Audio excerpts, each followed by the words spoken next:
खीर नेपाली कल्चरमा परापूर्व कालदेखि नै चलिआएको एक महत्त्वपूर्ण र पवित्र व्यञ्जन हो।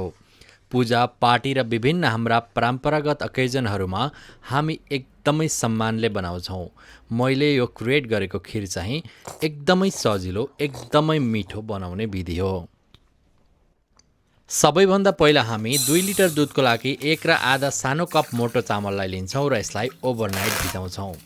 अब हामी हाफ कप चामल र हाफ कप काजुलाई पनि लिएर ओभरनाइटको लागि भिजाएर छोडिदिन्छौँ।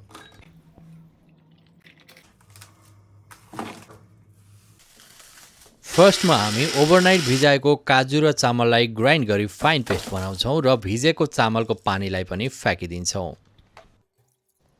अब हामी अलि बाक्लो भाँडो लिन्छौँ र फुल क्रिम दुधलाई राखेर बोइल गर्दा गर्दै दालचिनी, ल्वाङ र सुकमेल पनि राखिदिन्छौँ।